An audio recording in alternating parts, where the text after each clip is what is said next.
कभिड-19जों गाग्लोबजानानै थैनांबाय।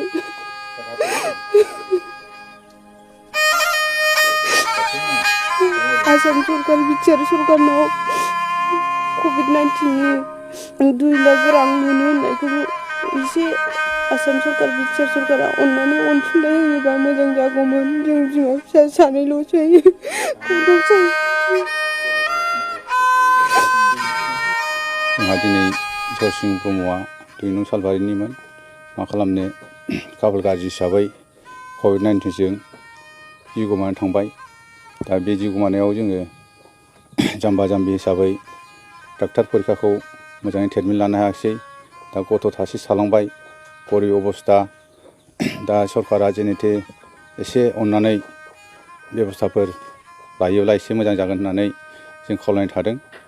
जेनेथे अननानै न'खर सालायनो उसुबिदा जानानै बहुद दुखु हरखासाव गोग्लैबाय।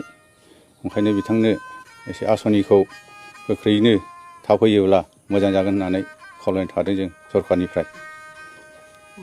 थैनाया दाख्लि 3 तारिख 7 मास बे सुनिबार बारायाव हरनि 11टा टाइमाव थुक्राझार हस्पिटालाव एडमिसन खालामलांदों जों। एडमिसन खालामखांनानै टेस्ट खालामनानै नुबाय मा कभिड-19 बेमार जानाय होननानै जों फरमानखौ डक्टरनिफ्राय सार्टिफिकेट मोननानै मिथिनानै मोनबाय आरो। थैखांनायनि उनाव पुलिसआ बेंटलनि आइसि फैदोंमोन, ओमफ्राय आसाखौ लानानै फैफादोंमोन। होमब्ला जोङो गोथैखौ फबखांबायमोन। पुलिसफ्रा मा खोथा होलांदों ओरैनो आसाफोरा? पुलिसफ्रा मानि जोङो नायनो कभिड-19 दंबावो नामा, सोरनावबा हाबनानै जानानै दङ नामा बेखौ नायनो होननानै चेकआपआव फैदोंमोन। नाथाय मा खालामनो, जोङो गारखांनायनि उनाव जग्य होबाय थानायाव बिथांमोनहा पुलिसआ नेनो हायाखिसै। थांनायनि उनाव साननैसोनि उनाव बिथांमोनहा सेनिटाइजार मुलि सारनानै आरो बिनि अखानायै फैनानै न'खराव बेखौनो चेकआप खालामफैनाय जादों आरो।